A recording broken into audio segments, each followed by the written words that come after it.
আন্তর্জাতিক সম্পন্ন মুফাসসির কুরআন হাফিজ মাওলানা আরিফুল ইসলাম সাহেব গাজীপুর ঢাকা গুরুত্বপূর্ণ নসিহত পেশ করবেন। আসসালামু আলাইকুম ওয়া রাহমাতুল্লাহি ওয়া বারাকাতুহু। ইন্নাল হামদুলিল্লাহ আলহামদুলিল্লাহিল্লাযী জা'আলা আশ-শামসা ওয়াল কামারা বিহুসবান ওয়ান নাজমা ওয়াশ-শাজারা ইয়াসজুদান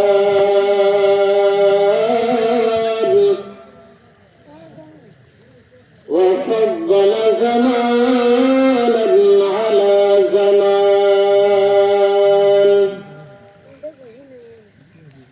كما فضل مكانا على مكان وإنسانا على إنسان ونشهد أن لا إله إلا الله وحده لا شريك له لا ضد له ولا ند له ولا مثل له ونشهد أن لا إله إلا الله وحده شريك له أرسله بالحق بشيرا ونذيرا وداعيا إلى الله بإذنه وسراجا منيرا أما بعد فأعوذ بالله من الشيطان الرجيم بسم الله الرحمن الرحيم منها خلقناكم وفيها نعيدكم ومنها نخرجكم تارة أخرى وقال النبي صلى الله عليه وسلم إذا وضع الميت في قبره جاء القرآن عند رأسه والصلاة عن يمينه والصيام عن شماله وسائر الحسنات عند رجليه وقال النبي صلى الله عليه وسلم إذا مات الإنسان انقطع عنه عمل إلا من ثلاثة صدقة جارية أو علم ينتفع له أو ولد صالح أو كما قال النبي عليه الصلاة والسلام সবাই মুহাব্বতে দুরূদ ইব্রাহিম পাঠ করি। আল্লাহুম্মা সাল্লি আলা মুহাম্মাদ ওয়া আলা আলি মুহাম্মাদ কামা সাল্লাইতা আলা ইব্রাহিম ওয়া আলা আলি ইব্রাহিম ইন্নাকা হামিদুম মাজিদ। اللهم بارك على محمد وعلى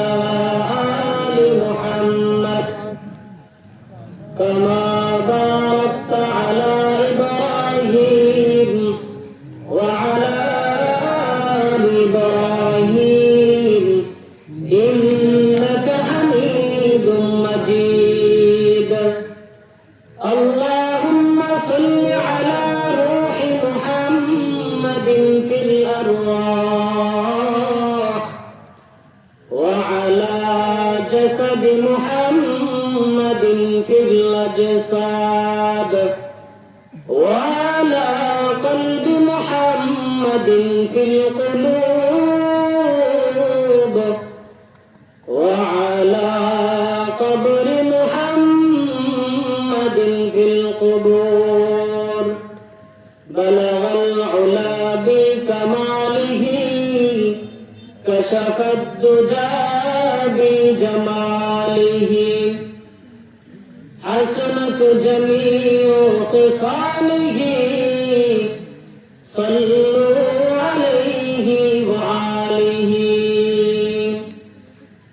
توحيد की अमानत सीनों में है हमारा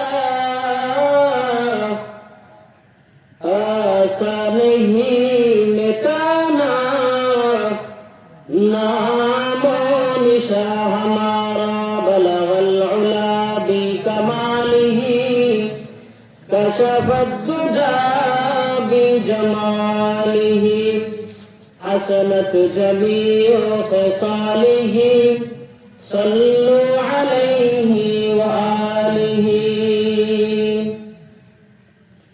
وذكر شهر تبيني در خروشات ولدان أدري معناك گوشات न बुलबुल बर गुलश तस्बीह खाने के हर खारे बतस्बीहश ज़बाने मोमिना जिक्रे खुदा बसियारे गो याद ओ कुन याद ओ कुन याद ओ ला इलाहा इल्लल्लाह मोहब्बत सबाई अल्लाह ताला जिक्र करी ला इलाहा इल्लल्लाह ला इलाहा इल्लल्लाह ला इलाहा इल्लल्लाह ला इलाहा इल्लल्लाह ला इलाहा इल्लल्लाह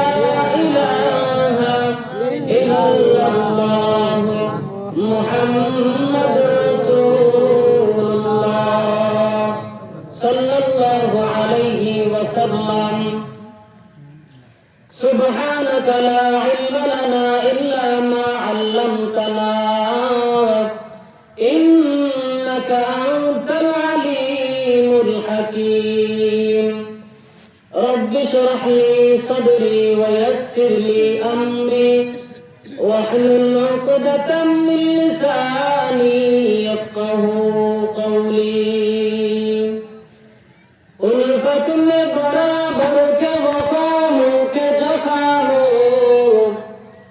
उल्फत में बराबर के वफा हो के जफा हो हर चीज में लज्जत है अगर दिल में मजा हो हर चीज में लज्जत है अगर दिल में मजा हो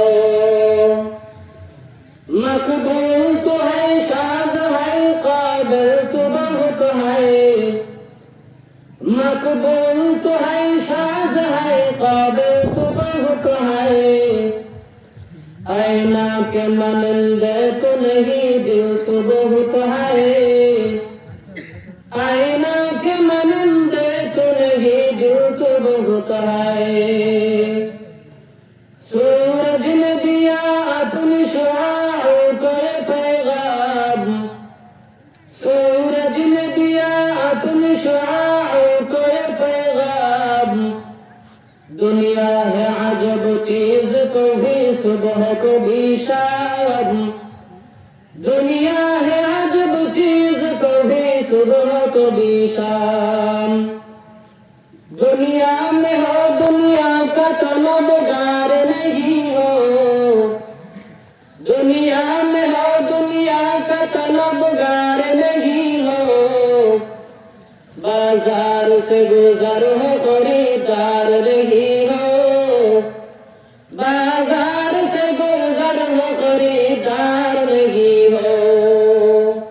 अल्हम्दुलिल्लाह, अल्लाह पाक रब्बुल आलमीনের দরবারে লাখ কোটি শুকর ও সুজুদ, যে মহান রব্বুল আলামিন আমাদেরকে এই ফিতনার জামানায় দুনিয়ার সর্বোৎকৃষ্ট স্থান আল্লাহ তাআলার কোরআনের মাহফিলে আসার বসার তৌফিক দিয়েছেন। এজন্য সেই মহান রব্বুল আলামিনের দরবারে শুকরিয়া আদায় করি, সকলে পড়ি আলহামদুলিল্লাহ। পাতালগাঁও দারুল ইহসান নুরানিয়া হাফিজিয়া মাদ্রাসা কর্তৃক আয়োজিত মহতী ও মাহফিলের সম্মানিত সভাপতি, মঞ্চে উপবিষ্ট জাতির রাহবার ওয়ারাসাতুল আম্বিয়া হযরত উলামায়ে ইকরাম, দূর দূরান্ত থেকে আগত আল্লাহ পাকের আশিকিন, যাকিরিন, শাকিরিন, মুহিব্বিন, মুরব্বিয়ান আওয়াম, কলিজার টুকরা সমবয়সী যুবক বন্ধুগণ, স্নেহের ছোট ভাই, পর্দার আড়ালে অবস্থানরত শ্রদ্ধেয় সম্মানিত পর্দানিশী মা ও বোনেরা, মহান আল্লাহ পাক রব্বুল আলামিনের দরবারে লাখ কোটি শুকর ও সুজুদ, যে মহান রব্বুল আলামিন আমাদেরকে দুনিয়ার সমস্ত কাজবাজ থেকে ফারেক করে এই ফিতনার জামানায় কোরআন এবং হাদিসের ভিত্তিতে সহি তরিকায় আমাকে কিছু কথা বলার এবং আপনাদেরকে শুনবার মতো তৌফিক এবং ধৈর্য হিম্মত যে আল্লাহ পাক রব্বুল আলামিন দিয়েছেন, এজন্য সেই মহান রব্বুল আলামিনের দরবারে আবারও কালিমাতুশ শুকর আদায় করি, সকলে পড়ি আলহামদুলিল্লাহ। সম্মানিত উপস্থিতি, আমি আপনাদের খেদমতে আল্লাহ পাক রব্বুল আলামিনের পবিত্র কোরআনুল কারীম থেকে সূরাতুত তাহা থেকে একটি আয়াত কারিমা তেলাওয়াত করেছি। বিশ্ব নবী সাইয়্যিদুল মুরসালিন, রাহমাতুল লিল আলামিন, শফিউল মুযনিবিন, সাইয়্যিদুস সাকালাইন, ইমামুল মুরসালিন, নবিয়ুল আরবুল আযম, হাবিবে কিবরিয়া, হুজুর আকরাম হযরত মুহাম্মদুর রাসূলুল্লাহ সাল্লাল্লাহু আলাইহি ওয়াসাল্লামের অসংখ্য অগণিত অমীয় বাণী পবিত্র হাদিস শরীফের মধ্য থেকে দুটি হাদিস পাঠ করেছে। আল্লাহ তাআলা হেদায়েতের উদ্দেশ্যে আমলের নিয়তে আমাকে আল্লাহ পাক রব্বুল আলামিন বলবার মতো এবং আপনাদেরকে হেদায়েত এবং আমলের নিয়তে শ্রবণ করার মতো ধৈর্য হিম্মত তৌফিক আল্লাহ পাক দান করুন, সকলে পড়ি আমিন। সম্মানিত হাজিরিন, অত্র আয়াতে কারিমার মধ্যে মহান আল্লাহ পাক রব্বুল আলামিন বলেন, মিনহা খলাকনাকুম ওয়া ফীহা নুঈদুকুম ওয়া মিনহা নুখরিজুকুম তারাতান উখরা। আল্লাহ পাক রব্বুল আলামিন অত্র আয়াতে কারিমার মধ্যে বলেন যে আমি মানুষকে সৃষ্টি করেছি মাটির থেকে, আবার এই মাটির মধ্যে, মাটির গর্ভে একদিন মৃত্যুবরণ করে চলে যেতে হবে, আবার এই মাটি থেকেই, গলিগোনা থেকেই আমি আল্লাহ পাক রব্বুল আলামিন মানুষকে পুনরুত্থাপন করব, সৃষ্টি করব। হাদিস শরীফের মধ্যে আল্লাহ নবী সাল্লাল্লাহু আলাইহি ওয়াসাল্লাম ইরশাদ করে বলেন, দুনিয়ার জমিনের মধ্যে যে ব্যক্তি আল্লাহ পাক রব্বুল আলামিনের কোরআনের বিধানকে মেনে রাসূলুল্লাহ সাল্লাল্লাহু আলাইহি ওয়াসাল্লামের সুন্নাত তরিকা মেনে দুনিয়ার জমিনে আমল করে গিয়েছে, আল্লাহ তাআলার কুদরতে তাকে যখন কবরস্থ করা হবে, আর আল্লাহ তাআলার কুদরতে, আল্লাহ তাআলার হুকুমে দুইজন ফেরেশতা মুনকার এবং নাকির এসে তাকে সওয়াল করবে, মান রাব্বুক ওয়া মা দীনুক ওয়া মান নাবিয়্যুক। আল্লাহ তাআলার কুদরতে বান্দা দুনিয়ার জমিনে কোরআন অনুযায়ী চলার কারণে চারটা বন্ধু কবরের জগতে হাজির হয়ে যাবে, বলে সুবহানাল্লাহ। সুবহানাল্লাহ। সেই চারজন বন্ধু কারা হবে?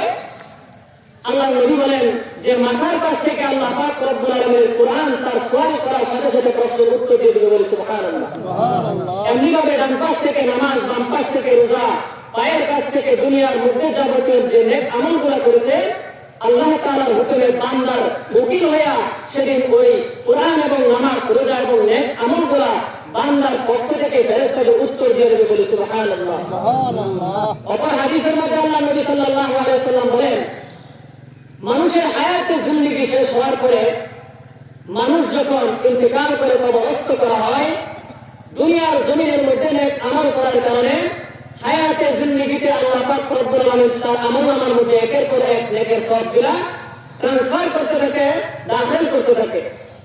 নবী আকরাম সাল্লাল্লাহু আলাইহি ওয়াসাল্লাম হাদিসের মধ্যে বলেন, যে ব্যক্তি ইন্তেকাল করবে সঙ্গে সঙ্গে মহান আল্লাহ তাআলা সমস্ত আমলনামার সওয়াবগুলো বন্ধ করে দিবে, ইল্লা মিন সালাসা।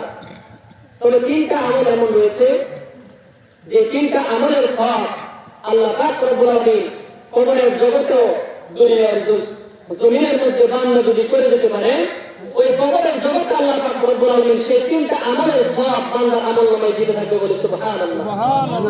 সেই তিনটা আমল আল্লাহর নবী বলেন, সাদাকাতুন জারিয়াতুন আও ইলমুন ইয়ানতাফিউনা আও ওয়ালাদুন সালিহ। এক নাম্বার আমল হচ্ছে হায়াতে জিন্দেগিতে যদি বান্দা সদকা জারিয়া দুনিয়ার জমিনের মধ্যে মসজিদ মাদ্রাসাগুলোর মধ্যে দান করে দিতে পারে, জনকল্যাণমূলক কাজ করে যেতে পারে, সেটা হবে সদকা জারিয়া, কবরের জগতে থাকিও বান্দা সওয়াব পাবে। দুই নাম্বার হলো ইলমুন ইয়ানতাফিউনা, বান্দা যদি দুনিয়ার জমিনের মধ্যে নিজে কোরআনের জ্ঞান শিক্ষা করার পরে অপরকে শিক্ষা দেয়, তার সওয়াব ও আমলনামায় আল্লাহ পাক রব্বুল আলামিন ইস্তেগফারের করে দিতে থাকবে। তিন নাম্বার হলো ওয়ালাদুন সালিহ, দুনিয়ার জমিনের মধ্যে যদি নেক সন্তান বান্দা রেখে মরতে পারে, কবরের জগতে আল্লাহ পাক রব্বুল আলামিন নেক সন্তান রেখে দেওয়ার কারণে আল্লাহ পাক রব্বুল আলামিন কবরের জগতে সওয়াব দিয়ে দেবে। মুহতারাম হাজিরিন, এই আয়াত এবং হাদিসের তরজমা।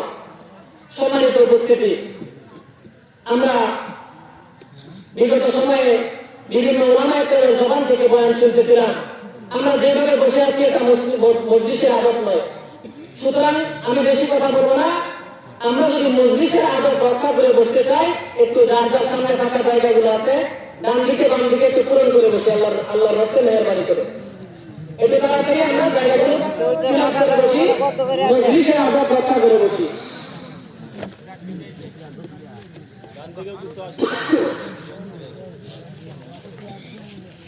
সম্মানিত উপস্থিতি, আজকে আমরা যে মজলিসের মধ্যে প্রতিষ্ঠিত হয়েছি, উপনীত হয়েছি, এই মজলিসের মধ্যে আমরা কিন্তু আমাদের গায়ের বলে, আমাদের ক্ষমতার বলে টাকা পাওয়ারে কিন্তু আসতে পারি না। একমাত্র যে আল্লাহ পাক রব্বুল আলামিন আমাদেরকে তৌফিক দিয়েছেন, তার রহমতের করুণার দৃষ্টি যেই বান্দার উপরে ফেলেছেন, তৌফিক দিয়েছেন, কেবলমাত্র সেই ব্যক্তি এই জান্নাতের বাগানে আসতে পেরেছে। ঠিক না? আওয়াজ দিয়ে আল্লাহ পাক রব্বুল আলামিন যাকে তৌফিক দিয়েছেন, মান ইউরিদিল্লাহু বিহি খায়রান ইউফাক্কিহু ফিদ্দীন। রাসূল বলেন, যাকে আল্লাহ পাক রব্বুল আলামিন দ্বীনের কাজ করার সুযোগ দেয়, একমাত্র কেবলমাত্র সেই ব্যক্তি দ্বীনের কাজ করতে পারে। নিজের ক্ষমতা বলে, নিজের ক্রেডিট অনুযায়ী, নিজের সম্পদের মাধ্যমে ইচ্ছা করলে ব্যক্তি দ্বীনের কাজের মধ্যে আসতে পারবে না, আল্লাহর তৌফিক লাগবে। সুতরাং আল্লাহ তাআলা যে আমাদেরকে তৌফিক দিয়েছেন এই মজলিসের মধ্যে আসার এবং বসার, এই জন্য আপনারা খুশি না বেজার? খুশি আওয়াজ কি আসতে হয় না জোরে হয়?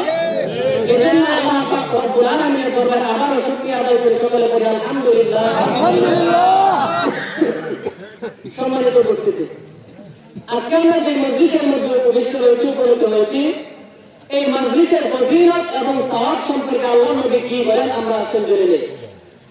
আল্লাহ নবী সাল্লাল্লাহু আলাইহি ওয়াসাল্লাম হাদিসের মধ্যে ইরশাদ করে বলেন, قال النبي صلى الله عليه وسلم لا يكون قوم يذكرون الله إلا حفتهم الملائكة وغشيتهم الرحمة ونزلت عليهم السكينة وذكرهم الله في من عنده।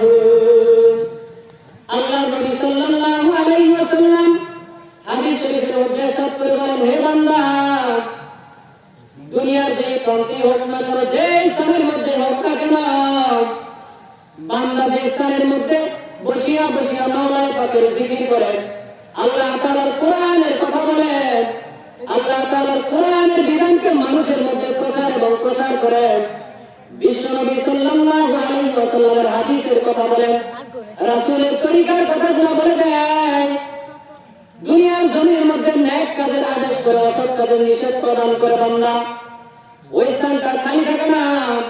দুনিয়ার খালি চক্ষু দিয়ে তাকাইলে দেখা যাবে, দুনিয়ার জমিনের, দুনিয়ার দৃষ্টিকোণ থেকে তাকাইলে দেখা যাবে দুনিয়ার সাধারণ একটা জায়গা আজকে সুন্দর করে সাজানো হয়েছে, আগামীকাল পরলোকে দেখবেন খালি ময়দান করে রয়েছে।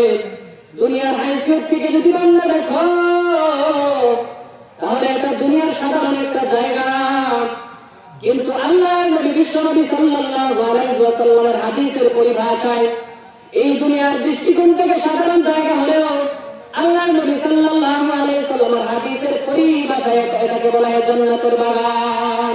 কি বলা হয় এটাকে? জান্নাতের বাগান।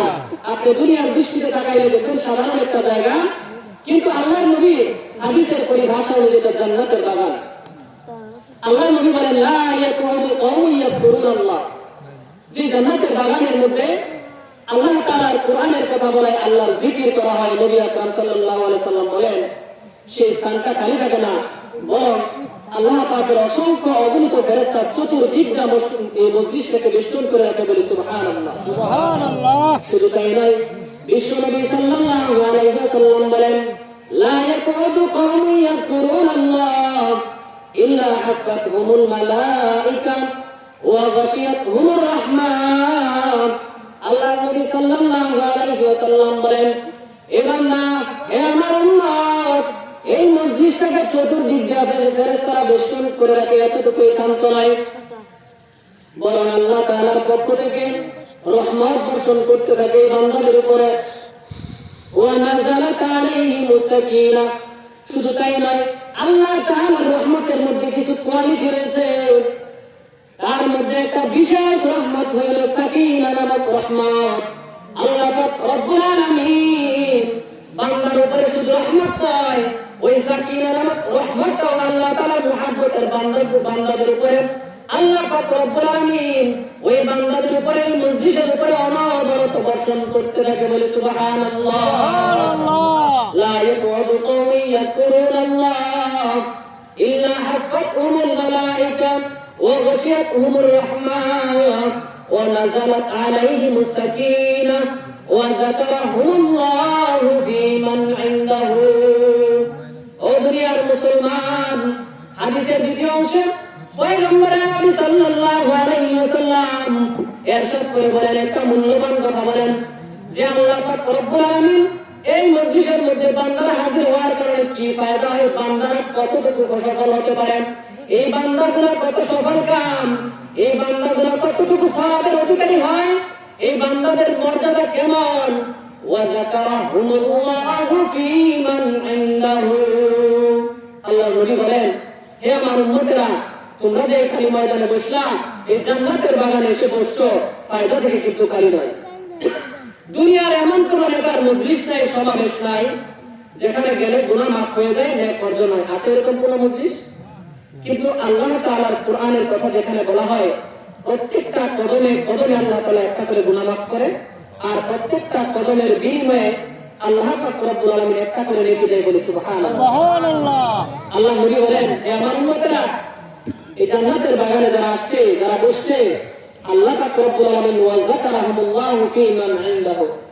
ওই আসমানের মধ্যে আমরা যেমন মজলিস করে কোরআনের কথা বলতেছি, শুনতেছি, আল্লাহ পাকের ফেরেশতারা মজলিস করে, আর ওই মজলিসের মধ্যে আল্লাহ পাক রব্বুল আলামিন তার ফেরেশতাদের সাথে, এই যে আমরা নগণ্য বান্দা বসছি, আমাদেরকে নিয়ে নাম ধরে ধরে ফেরেশতাদের সাথে আলোচনা করে, বলি সুবহানাল্লাহ সুবহানাল্লাহ। এটা মনে হয় আপনাদের বুঝে আসে না, দুনিয়ার হাইসিয়ত থেকে বললে বুঝে আসবে।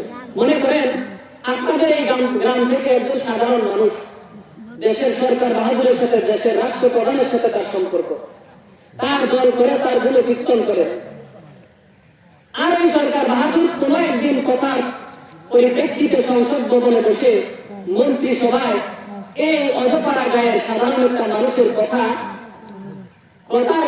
পরিপ্রেক্ষিতে ওই সংসদ ভবনে যদি বসে মন্ত্রিসভায় বলে, তাহলে কি তার পরিচিতি বাড়বে কি বাড়বে না বলেন তো? কথা বলেন, কেন বাড়বে? একটা সাধারণ মানুষ একটা অসাধারণ ক্ষমতা সম্পন্ন ব্যক্তিত্বের সাথে সম্পর্ক থাকার কারণে, ব্যক্তিত্ব বড় মর্যাদা সম্পন্ন ব্যক্তিত্বের সাথে সম্পর্ক থাকার কারণে, আর তার কথা তাদের সাথে আলোচনা করার কারণে দুনিয়ার জমিনের মধ্যে বর্তমানে তো তার বিশাল পরিচিতি বলবে কেন? এখন হচ্ছে টেকনোলজির যুগ, এখন হচ্ছে ফেসবুকের যুগ, দেখবেন রাতারাতি মানুষরা পরিচিত হয়ে গেছে সারা বিশ্বের মধ্যে। কেন? একজন সাধারণ মানুষ হওয়ার কারণে অসাধারণ ক্ষমতা সম্পূর্ণ ব্যক্তিত্বের সাথে যখন তার সম্পর্ক হয়ে গেছে, ওই মর্যাদা সম্পূর্ণ ব্যক্তির মুখ দিয়ে তার কথা আসছে, এই জন্য দুনিয়ার জমিনের মধ্যে তার প্রভাব প্রতিপত্তি মর্যাদা বেড়ে যায়, তার সম্মান বেড়ে যায়। আমার আল্লাহ পাক রব্বুল আলামিন তো দুনিয়ার বাদশার মতো বাদশা নয়। আমার আল্লাহ পাক রব্বুল আলামিন তো দুনিয়ার একটা রাষ্ট্রের মতো কোন বাদশার মতো আল্লাহ পাক রব্বুল আলামিন একটা দেশের মালিক নয়, বরং আমার আল্লাহ পাক রব্বুল আলামিন বাইনাস সামাওয়াতি ওয়াল আরদ, আসমান এবং জমিনের মধ্যবর্তী যা কিছু রয়েছে সব কিছুর মালিক হলেন আমার আল্লাহ। দুনিয়ার সব কিছুর মালিক কে? একমাত্র আল্লাহ পাক রব্বুল আলামিন। আমাদের খালিক হচ্ছে আল্লাহ পাক রব্বুল আলামিন, আমাদের মালিক হলো আমার আল্লাহ, আমার সৃষ্টিকর্তা হলো আমার আল্লাহ, আমার রিজিক দাতা আমার আল্লাহ।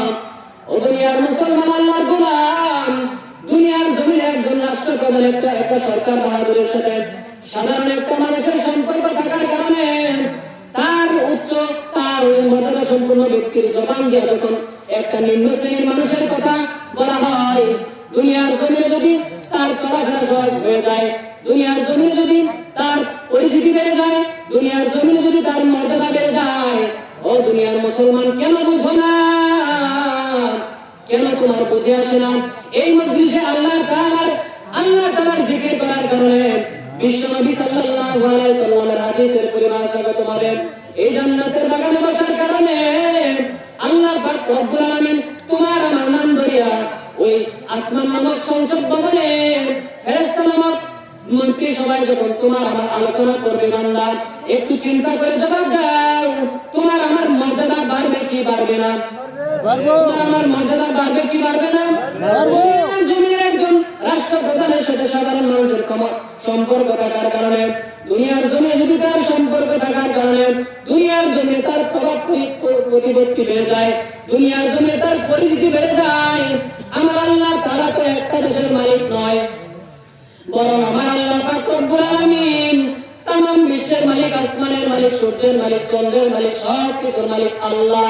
ওই আল্লাহ পাক রব্বুল আলামিন যদি তোমার আমার কথা উল্লেখ করে ফেরেশতাদের সাথে আলোচনা করেন, ওই দুনিয়ার ব্যক্তিটা তো শুধু দুনিয়ার জমিনের মধ্যে মান মর্যাদা বাড়লো, তোমার আমার মান মর্যাদা দুনিয়ার জমিনে তো বাড়বে, আখিরাতের জগতে তুমি আমি সফল কাম। মুহতারাম হাজিরিন, এজন্য এই মাহফিলে যারা আসছি, আমরা কি সৌভাগ্যশীল নাকি দুর্ভাগ্যশীল? আমরা সৌভাগ্যের অধিকারী। আল্লাহ পাক রব্বুল আলামিন আমাদেরকে কবুল করার কারণে কিন্তু আসতে পেরেছে। সম্মানিত হাজিরিন, আমরা একজন আল্লাহর ওলির কথা শুনেছি যার ব্যাপারে মতলক্ষ রয়েছে। কেউ বলেছেন তিনি আল্লাহর ওলি ছিলেন, আবার কেউ বলেছেন নবী ছিলেন, তবে সর্বসম্মতি ক্রমে তিনি আল্লাহ তাআলার একজন ওলি ছিলেন, হাকিম ছিলেন, লুকমান হাকিম রাহমাতুল্লাহি আলাইহি। তিনি তার সন্তানদেরকে নসিহত করতেন, হে আমার সন্তানেরা, লা তুশরিক বিল্লাহ, আকিমিস সালাহ, হে আমার সন্তানেরা তোমরা কি করো? আল্লাহ তাআলার সাথে কাউকে শরীক করিও না এবং তোমরা আল্লাহ তাআলার নামাজকে কায়েম করো। আমাদের নবী বিশ্বনবী সাল্লাল্লাহু আলাইহি সাল্লাম হাদিসের মধ্যে ইরশাদ করে বলেন, এই লুকমান হাকিম রাহমাতুল্লাহি আলাইহি তার সন্তানদেরকে অনেক নসিহত করেছেন, যার আলোচনা সূরাতুল লুকমানের মধ্যে আল্লাহ তাআলা বর্ণনা করেছেন।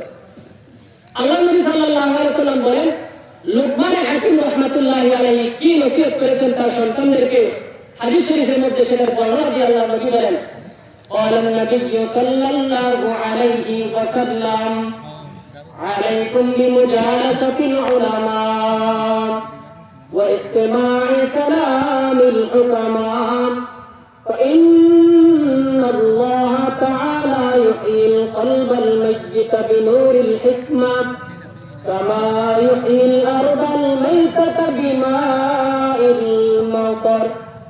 الله النبي صلى الله عليه وسلم বলেন, লুকমান হাকিম রাহমাতুল্লাহি আলাইহি তার সন্তানদেরকে ওসিয়ত করতেন, আলাইকুম বিমুজালাসাতিল উলামা, হে আমার সন্তানেরা তোমরা বেশি বেশি উলামায়ে কেরামদের মজলিস, উলামায়ে কেরামদের সাথে উঠা বসা করো, দ্বীনি মাহফিলের মধ্যে যাও, ওয়া ইসতিমা'i কালামিল হুকামা, এবং হাকিমদের হিকমতপূর্ণ কথাগুলো শ্রবণ করো।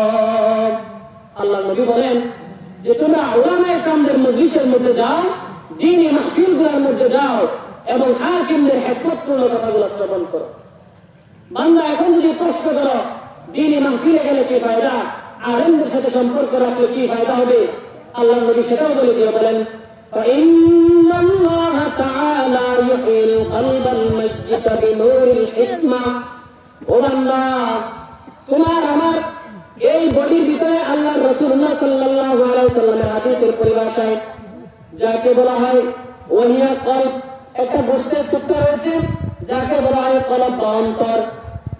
বান্দা হায়াতে জিন্দেগি পাওয়ার পরে ওই হায়াতে জিন্দেগির মধ্যে আমাদের বডির ভিতরে যে আল্লাহ পাক রব্বুল আলামিন একটা গোশতের টুকরা দিয়েছেন, হাদিসের পরিভাষায় যাকে কলব বা অন্তর বলা হয়। আমাদের কলবটা হচ্ছে পানির মতো স্বচ্ছ, যার কোনো রং নাই। দেখবেন পানি যেই পাত্রের মধ্যে রাখা হয় ওই পাত্রের রংটা কিন্তু ধারণ করেন। মোহতারাম হাজিরিন, আমাদের এই বডির ভিতরে একটা কলব রয়েছে, অন্তর রয়েছে। অনুরূপভাবে পানির মতো আমাদের অন্তরটা হচ্ছে স্বচ্ছ। যখন আমরা মিথ্যা কথা বলি, মিথ্যার রংটা ধারণ করে অন্তর এই কলবের ভিতরে। যখন জিনাহের গুনাহ করে ফেলি, জিনার গুনার রংটা অন্তরের ভিতরে ধারণ করে।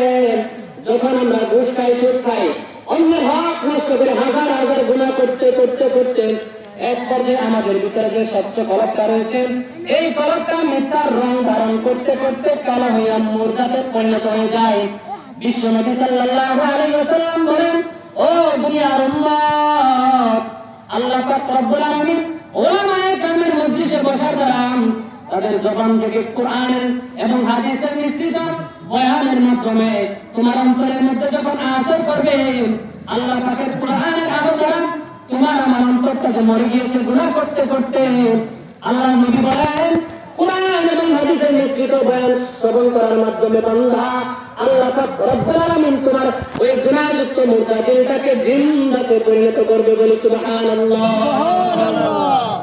আমাদের ভিতরে যে কলব রয়েছে, নামাজ পড়ি না, রোজা রাখি না, হজ করি না, যাকাত দেই না, মিথ্যা কথা বলি, চুগলখড়ি করি, এই সমস্ত গুনাহের কারণে এই স্বচ্ছ অন্তরটা গুনার রূপ ধারণ করিয়া, যে গুনাহ করি গুনাহের কালারটা ধারণ করিয়া কালো হয়ে যায়। আর এই আমাদের স্বচ্ছ অন্তরটা কেমন জানি মুর্দা হয়ে যায়, মৃত্যু বরণ করে। বিশ্ব নবী সাল্লাল্লাহু আলাইহি ওয়াসাল্লাম বলেন যে উলামায়ে কেরামদের মজলিসে বসার দ্বারা তাদের মুখ থেকে আল্লাহ তাআলার কোরআনের কথা শ্রবণ করার মাধ্যমে আল্লাহ তাআলা কোরআনের বদৌলতে কোরআনের আলো তোমার আমার মুর্দা দিলটাকে জিন্দা করে দেয় বলে সুবহানাল্লাহ। কেমন জিন্দা করে আল্লাহ নবী সেটা উদাহরণ দিয়ে বলেন, কামা ইউহয়িল আরদাল মাইতাতা। দেখবেন ছোট্ট মাছ যখন আসে, জমিনটা ফেটে চৌচির হয়ে যায়, আর্দ্রতা হারিয়ে ফেলে, ফসল উৎপাদনের ক্ষমতা হারিয়ে ফেলে। কেন? রোদ্রের প্রখরতার কারণে, রোদ্রের তাপমাত্রা বেশি হওয়ার কারণে জমিনটা ফেটে একজন কেমন জানি মুর্দা হয়ে যায়।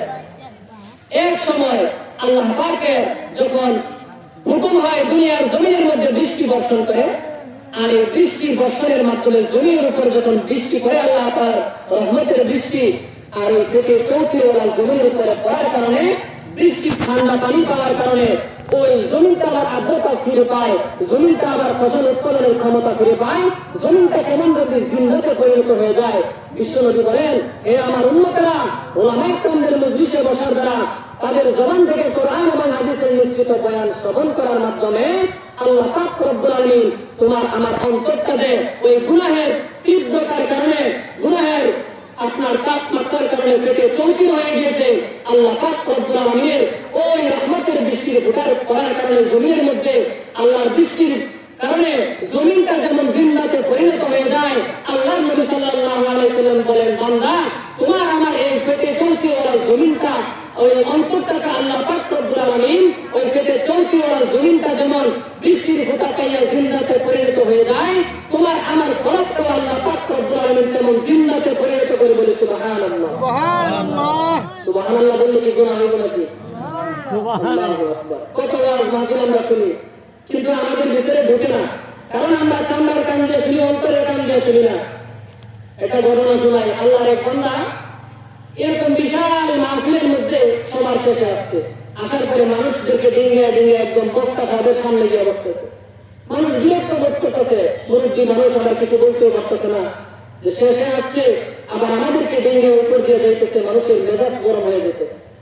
কিছু সময় বসে আবার লোকটা চলে যেতেছে। এখন তো মানুষের মেজাজ দেখে মানুষ বলেই ফেললো, আপনি সবার শেষে আসলেন আবার সবার আগে চলে যাচ্ছেন, ব্যাপার কি? বলে আমার ওয়াজ হয়ে গেছে। বলে আশ্চর্যের বিষয়, ওয়াজ তো শেষই হয় না, আপনার ওয়াজ শেষ আপনার হয়ে গেছে মানে? বলে বক্তা সাহেব বলেছে হালালকে গ্রহণ করো এবং হারামকে বর্জন করো। আমি আজকের ওয়াজ থেকে, বয়ান থেকে এই কথাটাই গ্রহণ করলাম, আজকে থেকে আমি হালাল বর্জন করব আর হারাম গুলোকে ছেড়ে দেবো, এটাই আমার ওয়াজের জন্য যথেষ্ট হয়ে গেছে। আমরা আমাদের হায়াতে জিন্দগির মধ্যে হাজার হাজার ওয়াজ শুনে ফেলেছি, কিন্তু এই চান্দার কান দিয়ে শুনি, অন্তরের কান দিয়ে শুনি না। এক কান দিয়ে শুনি, আরেক কান দিয়ে বের হয়ে যায়। আল্লাহ পাক রব্বুল আলামিন দিলের কান দিয়ে শোনা এবং আমাদেরকে আমলের নিয়তে হেদায়েতের উদ্দেশ্যে শ্রবণ করার মতো তৌফিক আল্লাহ তাআলা দান করুন, সকলে পড়ি আমিন। মোহতারাম হাজিরিন, তাহলে এই হাদিসটা বোঝা গেল আমরা যে স্থানের মধ্যে বসা আছি, আমরা হচ্ছে দুনিয়ার সর্বোৎকৃষ্ট মানুষ, আর এখন হচ্ছে দুনিয়ার সর্বোৎকৃষ্ট স্থান এই জান্নাতের বাগান। এজন্য আবার বলতে চাই, আমরা এই জান্নাতের বাগানে এসে খুশি না বেজার? এখন আমাদের জন্য দুইটা কর্তব্য। এক নম্বর কর্তব্য, মনে মনে আল্লাহ তাআলার দরবারে শুকরিয়া আদায় করেন যে মালিক এই করোনা ভাইরাস থেকে আমাদেরকে হেফাজত করে ঈমান নামক দৌলত দিয়া সুস্থতার সাথে 10 মায়ের 10 সন্তানকে একই জায়গায় জুড়ে মিলে বসার তৌফিক দিয়েছ এবং দিনই কিছু বিষয় আমাকে বলার এবং আপনাদেরকে শ্রবণ করার মতো তৌফিক যে আল্লাহ দিয়েছেন, এজন্য আল্লাহ তাআলার দরবারে শুকরিয়া আদায় করি মনে মনে। আরেকটা কর্তব্য হলো, এখনো যারা এই মজলিসের ফজিলত শুনে, এই সওয়াবওয়ালা মাহফিলের ফজিলত শুনে যারা দোকানপাটে বসে আছে, আমাদের দ্বীনি ভাইয়ের জন্য আমরা দোয়া করি যে আল্লাহ পাক রব্বুল আলামিন যেন ওই ভাইদেরকে ওই দ্বীনি মাহফিলের মধ্যে শামিল করে নেয়, তারাও যেন এই নেক কাজের অন্তর্ভুক্ত হতে পারে, সকলে পড়ি আমিন। আমরা যে ভাইদের জন্য দোয়া করলাম, এজন্য কি আমাদের সওয়াব হবে না? অবশ্যই হবে। আল্লাহর নবী বলেন, قال النبي صلى الله عليه وسلم من دعا إلى هدى كان له من الأجر مثل أجور من يتبعه لا ينقص ذلك من أجورهم شيئا। এ দুনিয়ার মুসলমান আল্লাহর গোলাম, একজন মানুষ যখন অপরজন অন্য একটা মানুষকে অপর একটা দ্বীনি ভাইকে হেদায়েতের দিকে, নেক কাজের দিকে আহ্বান করেন, তখন তার ডাকে সাড়া দিয়া ওই ব্যক্তি যদি, ওই মুসলমান ভাই যদি তার ডাকে সাড়া দিয়ে নেক কাজে শামিল হয়ে যায়, অর্থাৎ আপনি দ্বীনি ভাইয়ের জন্য দোয়া করলেন, হেদায়েতের দিকে ডাকলেন, নামাজের দিকে ডাকলেন, রোজার দিকে ডাকলেন, ডাকার কারণে আপনার ডাকে সাড়া দিয়া অপর মুসলমান ভাই আপনার ডাকে সাড়া দিয়ে সে নেক কাজের মধ্যে শামিল হয়ে গিয়েছে, নামাজ পড়তেছে, তিনি মাহফিলে এসে বসছে। এই বসার কারণে আল্লাহ পাক রব্বুল আলামিন তার আমলনামার মধ্যে যে সওয়াব দিবেন, পয়গম্বর আরবি সাল্লাল্লাহু আলাইহি ওয়াসাল্লাম বলেন, ওই ব্যক্তি আমল করার কারণে, ওই আমল করার কারণে তার আমলনামায় আল্লাহ পাক রব্বুল আলামিন যেই সওয়াব দান করবেন, ডাকলে ওয়ালা আমলনামায় আল্লাহ পাক রব্বুল আলামিন সম পরিমাণ সওয়াব দিবেন। বলি সুবহানাল্লাহ। সুবহানাল্লাহ। হেদায়েতের দিকে রাখবেন, নামাজের দিকে রাখবেন, তাহলে আপনার ডাকে সাড়া দিয়া ওই ব্যক্তি যে আমল করবে, আল্লাহ তাআলা তাকে যে আমলের সওয়াব দিবেন, আপনি আমি ডাকার কারণে সমপরিমাণ সওয়াব আমাদের আমলনামায় দিয়ে দিবেন। এখন প্রশ্ন হলো, যে ব্যক্তিকে ডাকলাম তার আমলনামা থেকে কি আল্লাহ তাআলা কমে আমার আমলনামায় দিবে? বলে না, যালিকা লা ইয়ানকুসু যালিকা। রাসূল বলেন, ওই ব্যক্তির আমলনামা থেকে বিন্দু পরিমাণ কমানো হবে না, বরং আল্লাহ তাআলার ভান্ডারে সওয়াবের অভাব নাই। আল্লাহ তাআলার কুদরত থেকে, ওই ভান্ডার থেকে আপনাকে সওয়াব দিয়ে দিবে। পক্ষান্তরে বিশ্বনবী সাল্লাল্লাহু আলাইহি ওয়াসাল্লাম হাদিসের দ্বিতীয় অংশ বলেন, মান কানা ইলা দালালাতান, যে ব্যক্তি গুমরাহের দিকে, গান বাজনার দিকে, যাত্রার প্যান্ডেলের দিকে, সিনেমা হলের দিকে, গুনাহের কাজের দিকে আহ্বান করবে, আর তার ডাকে সাড়া দিয়া, তার ডাকে, তার আহ্বানে সাড়া দিয়া যদি কোনো ব্যক্তি গুনাহের কাজের মধ্যে শামিল হয়ে যায়, আর ওই গুনাহের কাজে শামিল হওয়ার কারণে তার আমলনামায় যে গুনাহ আল্লাহ দিবেন, রাসূল বলেন, যে ব্যক্তি ডাকলো, তার ডাকে সাড়া দিয়ে গুনাহ করলো, আল্লাহ নবী বলেন তার আমলনামায় ডাকতে ওয়ালার আমলনামায় সমপরিমাণ গুনাহ দিয়ে দেবে। বলে নাউযুবিল্লাহ। নাউযুবিল্লাহ। বলে লা ইয়ানকুসু যালিকা, এই গুনাহগারের গুনাহ যে করছে, এই গুনাহ থেকে কমানো হবে না, আল্লাহর পক্ষ থেকে তাকে গুনাহ দেওয়া হবে। এজন্য আমরা যে অপর মুসলমান ভাইয়ের জন্য দোয়া করলাম, এটাও কিন্তু হেদায়েতের দিকে ডাকা হলো আল্লাহর পক্ষ থেকে। এজন্য আমাদের আমার মধ্যে কিন্তু আল্লাহ পাক রব্বুল আলামিন সওয়াব দিবেন। দুইটা সওয়াব। কেমন? একটা সওয়াব হলো আমরা যে আল্লাহ তাআলার তৌফিকে মাজলিসে আসছি, এটা একটা সওয়াব। আরেকটা সওয়াব হলো আমরা যে অপর মুসলমান ভাইদেরকে হেদায়েতের দিকে ডাকলাম, এই জন্য আল্লাহ পাক রব্বুল আলামিন দুইটা সওয়াব আমাদের আমলনামায় দিবে। বলে সুবহানাল্লাহ। সুবহানাল্লাহ। সুবহানাল্লাহ জন্য বলতেছেন মনে হয় যে বাড়ি থেকে খাবার খেয়ে আসেন না। সুবহানাল্লাহ বললে কি গুনাহ হয়? আল্লাহু আকবার। বুখারী শরীফের মধ্যে সর্বশেষ হাদিসের মধ্যে আনা হয়েছে যে আল্লাহর নবী বলেন, ওয়া আন আবী হুরায়রা রাদিয়াল্লাহু তাআলা আনহু قال قال النبي صلى الله عليه وسلم كلمتان حبيبتان إلى الرحمن خفيفتان على اللسان ثقيلتان في الميزان سبحان الله وبحمده سبحان الله العظيم। বিশ্ব নবী সাল্লাল্লাহু আলাইহি ওয়াসাল্লাম বলেন, হে আমার উম্মত, আল্লাহ তাআলার কাছে দুইটা কালিমা এমন মুহাব্বতের, যে কালিমা দুটো উচ্চারণ করার ক্ষেত্রে জবানের মধ্যে কাঠিন্যতা সৃষ্টি হয় না, জবান দিয়ে উচ্চারণ করলে কষ্ট হয় না, বরং সহজতার সাথে সেই দুইটা কালিমা উচ্চারণ করা যায়। কিন্তু জানি সেই দুইটা কালিমার সওয়াব কেমন? বিশ্ব নবী সাল্লাল্লাহু আলাইহি ওয়াসাল্লাম বলেন, ওই দুইটা কালিমার সওয়াব এমন তোমার আমার মিজানের পাল্লাকে ভারী করে দিবে। বলে সুবহানাল্লাহ। বলে সেই দুইটা কালিমা কি? বিশ্ব নবী সাল্লাল্লাহু আলাইহি ওয়াসাল্লাম বলেন, সুবহানাল্লাহি ওয়া বিহামদিহি সুবহানাল্লাহিল আযীম। এক নম্বর কালিমা হলো সুবহানাল্লাহি ওয়া বিহামদিহি, দুই নম্বর হলো সুবহানাল্লাহিল আযীম। ও মুসলমান, সুবহানাল্লাহ বললে কেমন ফায়দা হয়, কেমন সওয়াব হয়? বলে একবার সুবহানা বললে আসমান এবং জমিনের মধ্যবর্তী যে গ্যাপ, শূন্য জায়গাটা রয়েছে, বিশ্বনবী বলেন একবার সুবহানাল্লাহ বলার দ্বারা আল্লাহ পাক রব্বুল আলামিন একবার সুবহানাল্লাহর সওয়াব এই আসমান এবং জমিনের মধ্যবর্তী জায়গাটাকে পরিপূর্ণ করে দেয়। বলে সুবহানাল্লাহ।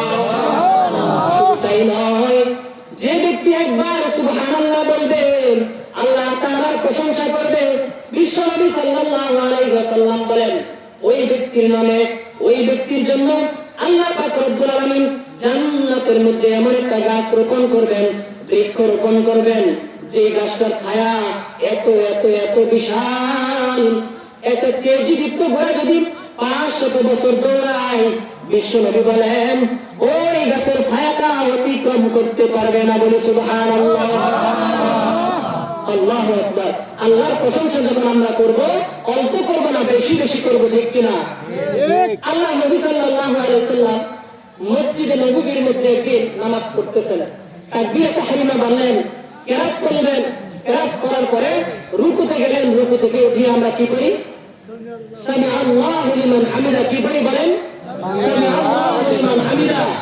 এই কথা বলার পরে একজন সাহাবী বললেন, সামি আল্লাহু লিমান হামিদা বলার পরে বললেন, রব্বানা লাকাল হামদ হামদান কাসীরান তাইয়িবান মুবারাকান ফীহি। আল্লাহ নবী সাল্লাল্লাহু আলাইহি ওয়াসাল্লাম নামাজ শেষ করলেন, সাহাবায়ে কেরামদেরকে নিয়ে বসলেন আর বললেন, হে আমার সাহাবীরা, আজকে নামাজের মধ্যে ওই রুকু থেকে যখন ওঠা হলো তখন অতিরিক্ত অধিক তাসবিহ কে করেছ? সাহাবারা একটু ভয়ে কাচুমতো হয়ে গেল, রাসূল জানি কি বলে ফেলে, ভয়ে বলতেছে না। আল্লাহ নবী বলেন, ভয়ের কোনো কারণ নেই। আল্লাহ নবী অবকাশ দিলেন, বলো কে বলেছ? একজন সাহাবী দাঁড়ায় বলে, ইয়া রাসূলুল্লাহ, আমি শব্দগুলো উচ্চারণ করেছি। বিশ্বনবী বলেন, আমি কি তোমাকে এই বাক্যগুলা শিক্ষা দিয়েছি? বলে না। তাহলে কিভাবে বলেছ, কোত্থেকে বলেছ? সাহাবী বলে, ও বিশ্ব আল্লাহ নবী, আমি যখন আল্লাহ পাক রব্বুল আলামিনের প্রশংসার মধ্যে লিপ্ত হয়ে যাই, আল্লাহ তাআলার প্রশংসা করি, তখন আমার করদের মধ্যে ইত্মিনান হয় না অল্প প্রশংসা করলে। এই জন্য আমি নিজের থেকে এই কালিমাগুলো, শব্দগুলা বানায়া বানায়া আল্লাহ পাকের সামনে বেশি বেশি সুবহানাল্লাহ, বেশি বেশি প্রশংসা করার জন্য আমি আমার নিজের থেকে এই প্রশংসনীয় বাক্যগুলো বানায় বানায় করেছি। বিশ্ব নবী সাল্লাল্লাহু আলাইহি ওয়াসাল্লাম বলেন, ওরে আমার সাহাবী, তুমি তো দেখো নাই, আমি রাসূল দেখেছি নামাজের মধ্যে থাকা অবস্থায় দেখলাম তোমার এই যে অতিরিক্ত প্রশংসনীয় বাক্যগুলো তুমি উচ্চারণ করলা, তোমার এই প্রশংসনীয় বাক্যের সওয়াব আল্লাহ পাক রব্বুল আলামিনের আসমানের মধ্যে কোন ফেরেশতার আগে কোন ফেরেশতা পৌঁছায় দিবে। এই জন্য তারা বিদউনা সালাসা ৩৭০ জন ওই ফেরেশতাদের থেকে অধিক ফেরেশতা এক একজন আরেকজনের সাথে প্রতিযোগিতায় লিপ্ত হয়ে গেল, কার আগে এই প্রশংসাগুলার এই সওয়াবগুলো আল্লাহ পাক রব্বুল আলামিনের দরবারে আসমানের মধ্যে পৌঁছায় দিবে। সুবহানাল্লাহ বললে আল্লাহ তাআলার প্রশংসা করলে সওয়াব হয় না? হয় না? অবশ্যই হয়।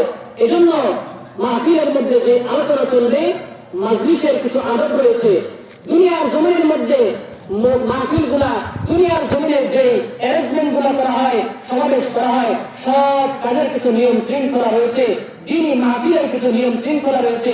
আমরা চেষ্টা করব যে স্থানের মধ্যে সুবহানাল্লাহ বলার দরকার, আল্লাহু আকবার বলার দরকার, নাউযুবিল্লাহ বলা দরকার, এই সমস্ত স্থানের মধ্যে আমরা যথাস্থানে শব্দগুলো প্রয়োগ করবো। রাজি আছি তো ইনশাআল্লাহ? আর বেশি লম্বা করবো না। আমি যে আয়াতে কারিমা আপনাদের খেদমতে তেলাওয়াত করেছি, এই আয়াতে কারিমার মধ্যে মহান আল্লাহ পাক রব্বুল আলামিন ইরশাদ করে বলেন, মিনহা খালাকনাকুম ওয়া ফীহা নুঈদুকুম ওয়া মিনহা নুখরিজুকুম তারাতান উখরা। এই দুনিয়ার মানুষ, আমি আল্লাহ পাক রব্বুল আলামিন তোমাদেরকে মাটির থেকে সৃষ্টি করেছি, আবার এই মাটির গর্ভেই তোমাদেরকে ইন্তেকাল করে হায়াতে জিন্দেগি শেষ হওয়ার পরে তোমরা মাটির গর্ভে ঢুকে যাইবা। ওয়া মিনহা নুখরিজুকুম তারাতান উখরা, আবার এই মাটির গর্ভ থেকে হিসাব নিকাশ নেওয়ার জন্য কিয়ামতের ময়দানে আমি আল্লাহ পাক রব্বুল আলামিন তোমাদেরকে পুনরুত্থাপন করব। এই আয়াতে কারিমার মধ্যে মহান আল্লাহ পাক রব্বুল আলামিন মানুষকে 3টা সতর্ক সংকেত দিয়েছেন। কয়টা সতর্ক সংকেত দিয়েছেন বলেন? 3টা সতর্ক সংকেত আল্লাহ পাক রব্বুল আলামিন মানুষকে দিয়েছেন। 1 নম্বর সতর্ক সংকেত হলো মিনহা খালাকনাকুম। 2 নম্বর সতর্ক সংকেত হলো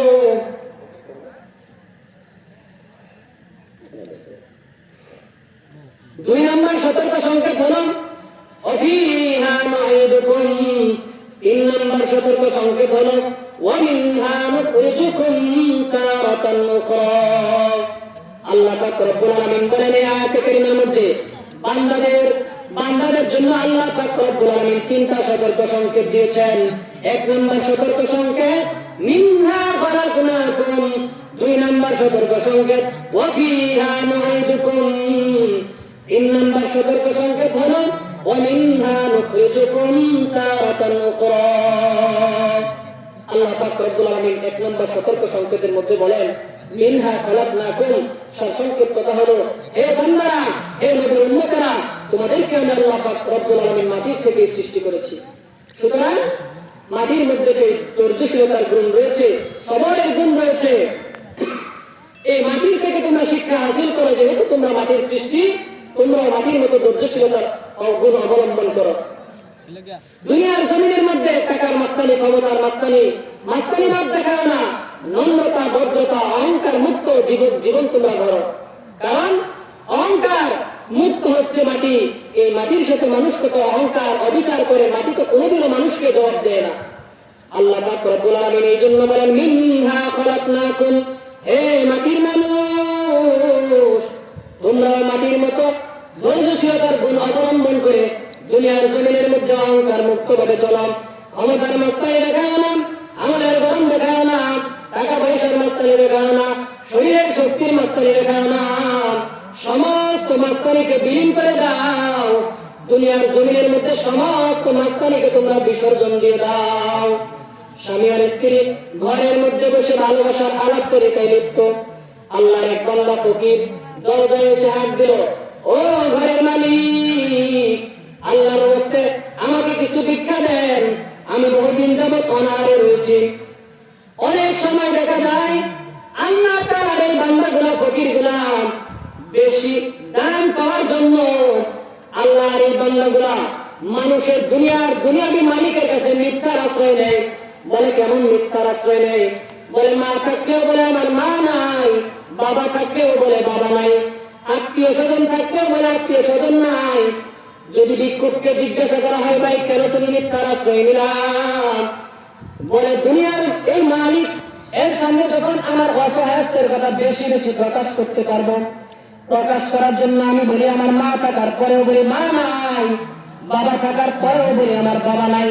অর্থাৎ আমার অসহায়ত্বটাকে মালিকের সামনে সুন্দরভাবে উপস্থাপন করি, যাতে করে মালিকের অন্তরের মধ্যে দয়া জন্মলে আর বেশি করে আমাকে দান করে। ও দুনিয়ার মানুষ, একজন ভিক্ষুক যদি দুনিয়ার জমির একজন মালিকের কাছে নিজেকে বিলীন করে মাস্তানির ভাবকে বিসর্জন দিয়া তার সমস্ত অহংকারকে মুক্ত করিয়া নাই নাই নাই আছে বলে বলে আছে থাকার পরে বলে নাই নাই অসহায়ত্বটাকে প্রকাশ করিয়া দুনিয়ার জমিনের মালিকের কাছে চাই, আর অসহায়ত্বকে মালিকের সামনে প্রকাশ করার কারণে মালিকের অন্তরে দয়া আসে, দয়া আসার কারণে মালিক তাকে বেশি দান করে। ও দুনিয়ার মুসলমান আল্লাহর গোলাম, আল্লাহ তাআলার দিকে লক্ষ্য করে যদি আমরা দুনিয়ার জমিনে যত মানুষ রয়েছি সব মানুষ হলো ফকিরের দল। যত বড় অহংকারী, যত বড় টাকা পয়সার মালিক দেখেন, কেউ কিন্তু আসলে ধনী নয়, সবাই হচ্ছে ফকির। এটা আমার কথা নয়, আল্লাহ পাক রব্বুল আলামিন কোরআনের মধ্যে বলেন ইয়া আইয়ুহান নাস আনতুমুল ফুকারাউ ইলাল্লাহ ওয়াল্লাহু হুয়াল গানিয়্যুল হামিদ। আল্লাহ পাক রব্বুল আলামিন বলেন ও দুনিয়ার মানুষ, দুনিয়ার জমিনে যত মানুষ রয়েছে সবাই হলো ফকিরের দল, সবাই হলো মিসকিন, সবাই হলো দরিদ্র। একমাত্র আমি আল্লাহ পাক রব্বুল আলামিন হলাম প্রশংসনীয় ধনী। কেমন? দুনিয়ার জমিনের মধ্যে একজন টাকাওয়ালার কাছে যখন একজন ভিক্ষুক গিয়া চায়, একবার দেয়, দুইবার দেয়, তিনবারের মাথায় দিতে চায় না, কারণ সে নিজেই ফকিন্নি হয়ে যাবে, ফকির হয়ে যাবে। কিন্তু আল্লাহ পাক রব্বুল আলামিন বলেন বান্দা দুনিয়ার মালিকের কাছে একবার গেলে দেয়, দুইবার গেলে দেয়, তৃতীয়বার আর দেয় না। কিন্তু আমি আল্লাহ পাক রব্বুল আলামিন এমন রহমান, এমন গফফার, এমন রিজিক দেনে বলা, বান্দা যখন আমার কাছে সকালবেলা চায় আমি দিয়া দেই, বান্দা যখন সন্ধ্যায় চায় আমি দিয়া দেই, বান্দা যখন গভীর রজনীতে তাহাজ্জুদের নামাজ পড়িয়া কুদরতি পায়ে সিজদা করিয়া আমি আল্লাহ দরবার চাই, আমি আল্লাহ পাক রব্বুল আলামিন তখনও দিয়া দেই। বান্দা যখন চায় হর হামেশা যা চায় আমি আল্লাহ পাক রব্বুল আলামিন সর্বক্ষণ তাকে দিতে থাকি। কখনো আমি না করি না, কারণ আমি আল্লাহ পাক রব্বুল আলামিন হইলাম রহমান, আমি আল্লাহ পাক রব্বুল আলামিন হলাম গফফার, আমি আল্লাহ পাক রব্বুল আলামিন হলাম রাজ্জাক। এই জন্য বান্দা আমি আল্লাহ তাআলার দরবারে যখন চাই, যা চাই সব আমি পূরণ করে দেই। আর বান্দা আমি আল্লাহ তাআলার দরবারে সব কিছু পাওয়ার পর যখন কুদরতি পায়ে নামাজের মাধ্যমে সিজদার মাধ্যমে সিজদা দিয়া আমি মালিকের দরবারে কুদরতি পায়ে সিজদা দিয়া বলে সুবহান রাব্বিয়াল আলা সুবহান রাব্বিয়াল আযীম বলিয়া মালিকের প্রশংসা করে, আমার পক্ষ থেকে আল্লাহর পক্ষ থেকে যা চায় তা পাইয়া বান্দা আমার প্রশংসা করে, নামাজের মাধ্যমে প্রশংসা করে, সিজদার মাধ্যমে বান্দা প্রশংসা করে, রুকুর মাধ্যমে আল্লাহ তাআলার প্রশংসা করে। এই জন্য আমি মাওলায়ে কারীম হলাম প্রশংসনীয় ধনী। দুনিয়ার সব ফকির, দুনিয়ার সব মানুষ দরিদ্র, একমাত্র আমি আল্লাহ পাক রব্বুল আলামিন হচ্ছি প্রশংসনীয় ধনী। কারণ দুনিয়ার জমিনের মানুষের কাছে চাইলে দ্বিতীয়বার যখন না দেয় তখন তার প্রশংসা করে না, তার বদনাম রটাইতে থাকে, ঠিক না? এজন্য আল্লাহ পাক রব্বুল আলামিন বলেন আমি আল্লাহ পাক রব্বুল আলামিন হলাম ধনী, শুধু ধনী নয়, আমি আল্লাহ পাক রব্বুল আলামিন হলাম প্রশংসনীয় ধনী। মুহতারাম হাজিরিন, এজন্য আল্লাহ পাক রব্বুল আলামিন এই আয়াতে কারিমার মধ্যে তিনটা সতর্ক সংকেত দিয়ে বলেন। এক নম্বর সতর্ক সংকেত, মিনহা খলাকনাকুম 2 নম্বর সতর্ক সংকেত ওয়াফিহা নুঈদুকুম। 3 নম্বর সতর্ক সংকেত হলো ওয়ামিনহা নুখরিজুকুম তারাতান উখরা। আল্লাহ বলেন মাটির মানুষ, মাটির মতো নরম হয়ে যাও। আর যদি দুনিয়ার জমিনের মধ্যে অহংকারী ভাব নিয়ে দুনিয়ার জমিনের মধ্যে চলো, আর নম্রতার ভাব দুনিয়ার জমিনে নিজের মধ্যে না ঢুকাইতে পারো, আল্লাহ বলেন 2 নম্বর সতর্ক সংকেত ওয়াফিহা নুঈদুকুম। তোমাকে মাটির মধ্যে যখন ঢুকাইব মৃত্যু দিয়া, ওই সময় আমি তোমাকে দুনিয়ার জমিনে যে মাস্তানি ভাব দেখাইছ, আমি আল্লাহ পাক রব্বুল আলামিন ওই কবরের জগতে কবরের 2 দিক দিয়া মাটির চাপ দিয়া দুনিয়ার জমিনের সব মাস্তানি ভাব দূর করে দিব। এজন্য আল্লাহ পাক রব্বুল আলামিন বলেন, বান্দা মিনহা খলাকনাকুম, ও দুনিয়ার জমিনের মানুষ, আল্লাহ পাক রব্বুল আলামিন বলেন মাটির মানুষ, দুনিয়ার জমিনের মধ্যে তোমাকে মাটি দিয়া সৃষ্টি করলাম। মাটির মধ্যে যে ধৈর্যশীলতার গুণ রয়েছে, তুমিও মাটির মতো ধৈর্যশীলতার গুণ নিজের ভিতরে ঢুকে দুনিয়ার জমিনে আমল করে চলো। দুনিয়ার জমিনের মধ্যে আমল করে চলো। দুনিয়ার জমিনে যদি আমল করতে চাই, নেককার হতে চাই, আল্লাহ ওয়ালা হতে চাই, জান্নাতের অধিকারী হতে চাই, তাহলে নেককারের সংসদ গ্রহণ করা লাগবে। আল্লামা শায়েখ সাদি রাহমাতুল্লাহি আলাইহি একদিন গোসলখানার মধ্যে ঢুকলেন, ঢুকিয়া তিনি অনুভব করলেন ওই গোসলখানা থেকে সুন্দর একটা মেশকের ঘ্রাণ আসতেছে।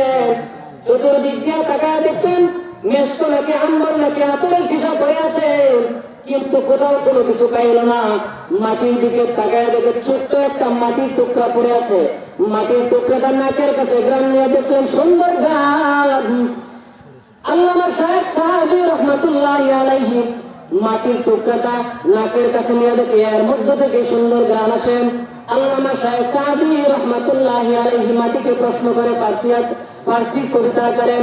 আল্লামা শায়েখ সাদি রাহমাতুল্লাহি আলাইহি বলেন, গলে খুশবু এদর হাম্মান রোজে রসিদা জবস্তে মাহবুবে বদসুতম বদু বদুতম এমশকে ইয়া আবিরি রাজবুয়ে জলাবি যে তুমসুতম বদুতামন গলে না চিজ বুদাম ওয়ালাকিন মুদ্দাতে বাগল নশুসুতাম। আল্লামা শায়েখ সাদি রাহমাতুল্লাহি মাটিকে প্রশ্ন করে, মাটি তুই তো সাধারণ মাটি, তোর মধ্যে এত সুন্দর গান তো কোত্থেকে আসলো? মাটি জবাব দিয়ে বলে, আমি মেশক না আম্বর নয়, সাধারণ একটা মাটির টুকরা। ফুলের গাছের সাথে সম্পর্ক থাকার কারণে ফুলের সুবাসে আমিও সুবাসিত হয়ে গেছি। আল্লামা শায়েখ সাদি বলেন, একজন সাধারণ একটা মাটির টুকরা ফুলের গাছের সাথে সম্পর্ক থাকার কারণে ফুলের সুবাসে সুবাসিত হয়ে গেল। ও দুনিয়ার মানুষ, একজন বেনামাজি বেরোজা যদি আল্লাহর ওলির সাথে সম্পর্ক লাগায় দেয়, সেও কিন্তু এক পর্যায়ে আল্লাহর ওলির সাথে সম্পর্ক থাকার কারণে সেও কিন্তু আল্লাহর ওলিতে পরিণত হয়ে যাবে। মোহতারাম হাজরিন, সময়ের সংকীর্ণতার কারণে যে বয়ানটুকু করলাম, আলোচনা করলাম, সর্বপ্রথম মহান আল্লাহ পাক রব্বুল আলামিন আমাকে আমল করার এবং আপনাদেরকে হেদায়েতের উদ্দেশ্যে আমলের নীতি শ্রবণ করে আমল করার তৌফিক আল্লাহ তাআলা দান করুন। সকলে পড়ি আমিন। ওয়া আখিরু দাওয়ানা আলহামদুলিল্লাহি রাব্বিল আলামিন। আসসালামু আলাইকুম ওয়া রাহমাতুল্লাহি ওয়া বারাকাতুহু।